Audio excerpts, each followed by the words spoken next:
In this lecture, I'm going to discuss about the uh, differences of 8085 and 8086 microprocessor.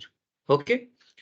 Now, first of all of you know 8085 means it is a 8-bit microprocessor. Means it can work on 8-bit maximum, and 8086 is a 16-bit microprocessor. Means it maximum works on 16-bit of data. Okay. Then it has 8085 has 16-bit of address line. Okay.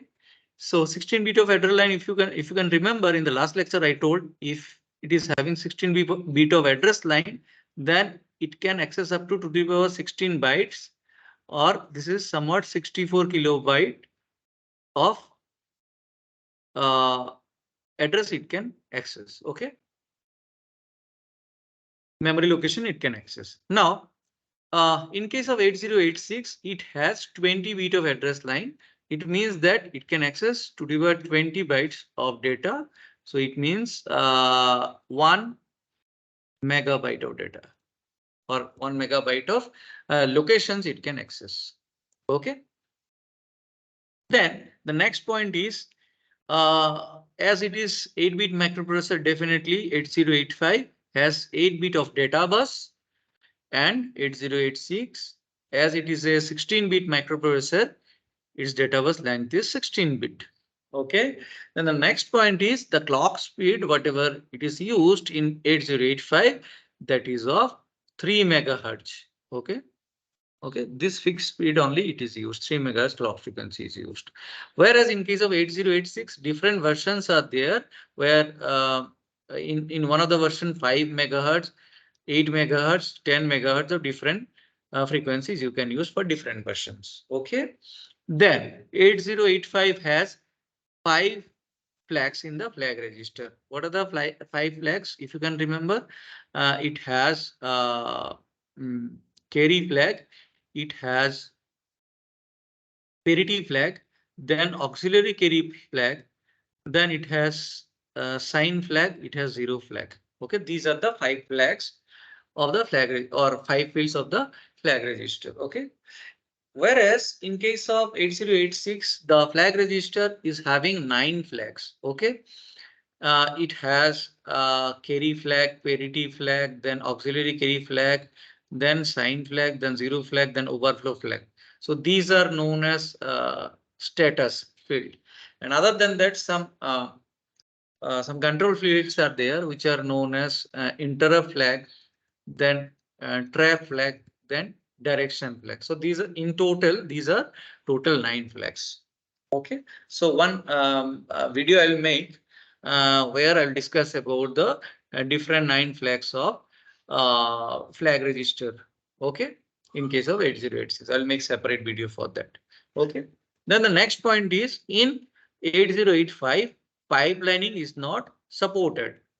Okay. Whereas in case of 8086, pipelining is supported. Okay. Now, so in order to understand pipelining, I will make a separate video. Now, briefly, I'll tell what it is. Pipelining means instruction is executed in 3 steps. In case of 8086, not in 8086, in 8085 also 3 steps you need to follow for each of the instruction. Okay, what are the steps? Uh, Fetch, decode, execute. These are the 3 different steps you need to follow. Fetch, decode, execute. So the main thing is that in case of 8085, if you take a instruction, so 3 operations will be done: fetch, decode, execute. So for the one instruction, the operation is completed. Now only the second instruction can come into picture, where also fetch, decode, execute will be performed. But in case of 8086, when you are doing the execution of the first instruction, at that time still you can fetch the second instruction or third instruction or fourth instruction. Okay. So when the execution of one instruction is going on, you no need to wait for the entire process of that instruction. Meanwhile, you can do the fetching of the other instruction, 2 or 3 instruction or more than that. Okay, that is possible. So parallelly two operations you can do. So this is known as pipelining. So pipelining, it is supported in 8086 microprocessor, which make it faster compared to 8085. So pipelining is not possible in case of 8085. Okay. Now, the next point is it's operate on clock cycle with 50% duty cycle.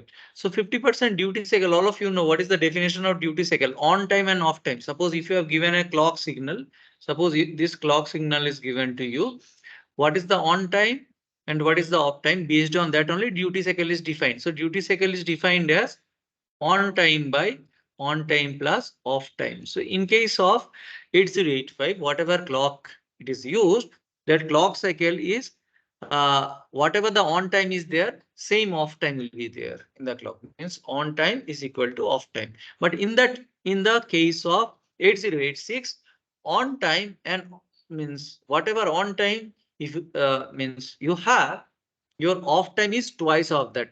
Means on time is 33%. Okay. Suppose if you have entire cycle, this is the entire cycle. On time will be existing for 33% and remaining 67%, it will be of off time. Okay. Now, microprocessor does not support memory segmentation. So what is memory segmentation? For that, I'll make a separate video that is not applicable in case of 8085, whereas memory segmentation is possible in case of 8086, which make it comparatively faster. Now, in 8085, it has less number of transistors. Means when the fabrication is done or when the designing is done, the number of transistors in case of 8085, the used number of transistor is comparatively less. Whereas in case of 8086, the number of transistors are huge compared to your 8085. Now, the next point, it is a accumulator based processor. The 8085 is a accumulator based processor. However, 8086 is a general purpose based processor. Then the next point is 8085 has maximum, 8085 doesn't have maximum or minimum mode. Means it doesn't have two different modes, whereas 8086 has two different modes, maximum and minimum mode. In maximum mode, multiple processors can be there, and minimum mode, single processor can be there. So based on the requirement, one of the mode can be selected. Okay, by providing proper value in the pins. One maximum minimum mode pin is there. So using proper value in the pin, out of these two, one of the mode can be selected. Okay. In 8086, 8085, only single processor is used. In 8086, according to our requirement, we can use more than one processor. Then in 8085, only 64 KB of memory can be accessed. As I already told you, address bus is 16 bits, so 64 KB of memory you can access. Whereas in case of 8086, as its address bus is 20 bit, you can access up to 1 MB of memory. Okay, so these are the differences of 8085 and 8086 microprocessor. Thank you.